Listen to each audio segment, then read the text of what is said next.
வணக்கம், welcome to home makers journal. இன்றைக்கி நம்ம ஒரு சிம்பிளான ஒரு ரெசிபி பார்க்கலாங்க.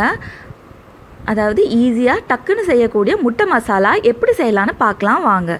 அது பார்க்குறதுக்கு முன்னாடி இன்னும் நம்ம சேனலுக்கு சப்ஸ்கிரைப் பண்ணலன்னா சப்ஸ்கிரைப் பண்ணிக்கோங்க. ஏதாவது கருத்துக்கள் இருந்தால் கீழே கமெண்ட்ஸில் சொல்லுங்கள். முட்டை மசாலா செய்கிறதுக்கு தேவையான பொருட்கள்லாம் என்னென்னு பார்க்கலாம்.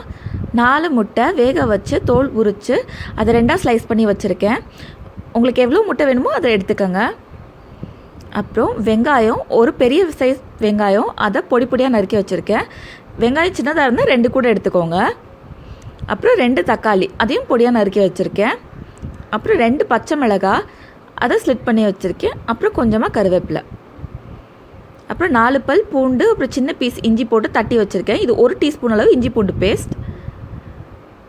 அப்புறம் 1/4 டீஸ்பூன் மஞ்சத்தூள், 1/2 டீஸ்பூன் மிளகாய்த்தூள், 1 டீஸ்பூன் தனியாத்தூள், அப்புறம் இதில் 1/4 டீஸ்பூன் கடுகு, 1/4 டீஸ்பூன் சீரகம், இதெல்லாம் எடுத்து வச்சுருக்கேன்.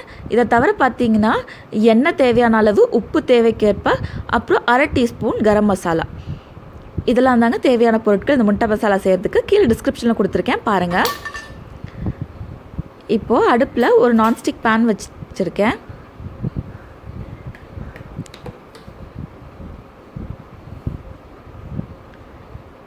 இதில் எண்ணெய் தேவையான அளவு ஊற்றிக்கலாம்.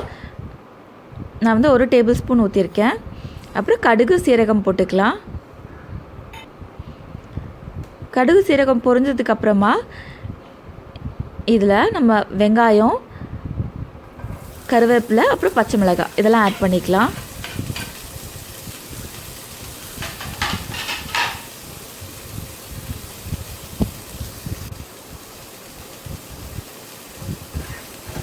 வெங்காயம் பார்த்திங்கன்னா ஸ்லைட்டாக கோல்டன் ப்ரௌன் ஆகிற அளவுக்கு நம்ம இதில் ஃப்ரை பண்ணிக்கணும்.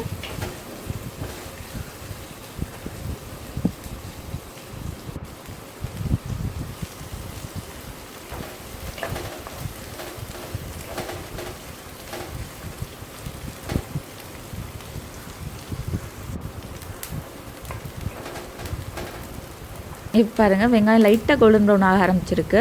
ஃபுல்லாக கலர் மாறணும்னு அவசியம் இல்லை.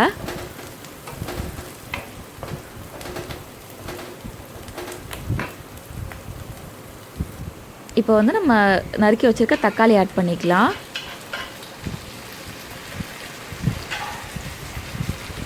இதோட இஞ்சி பூண்டு பேஸ்ட்டையும் ஆட் பண்ணிக்கலாம்.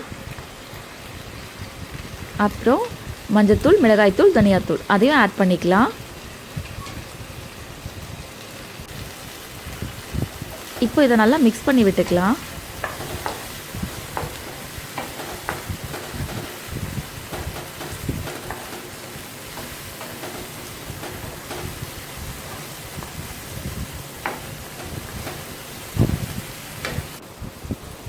இப்போது டேஸ்ட்டுக்கு ஏற்ற மாதிரி உப்பு ஆட் பண்ணிக்கோங்க. இப்போ இதெல்லாம் நல்லா மிக்ஸ் பண்ணி விட்டுட்டு தக்காளி நல்லா சாஃப்டாக குக் ஆகிற வரைக்கும், பச்சை வாசம் போகிற அளவுக்கு நம்ம இதை குக் பண்ணிக்கலாம்.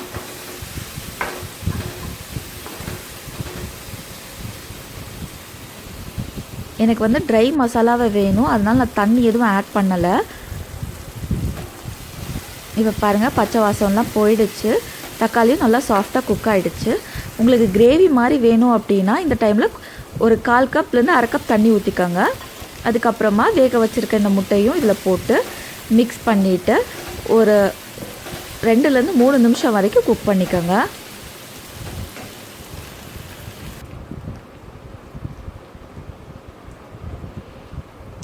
இப்போது நான் இதில் வந்து 1/2 டீஸ்பூன் கரம் மசாலா ஆட் பண்ணியிருக்கேன். இதெல்லாம் மிக்ஸ் பண்ணி விட்டுட்டு ஒரு 1 நிமிஷம் வச்சுட்டு நம்ம ஸ்டவ் ஆஃப் பண்ணிடலாம்.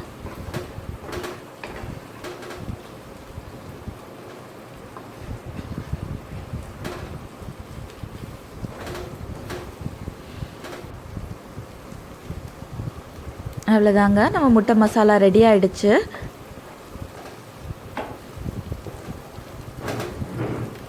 இதை வந்து நம்ம சாதத்தோடு சாப்பிட்றதுக்கு பர்ஃபெக்டான சைட் டிஷ்ஷாக இருக்கும். நீங்களும் ட்ரை பண்ணி பார்த்துட்டு சொல்லுங்கள் எப்படி வந்ததுன்னு.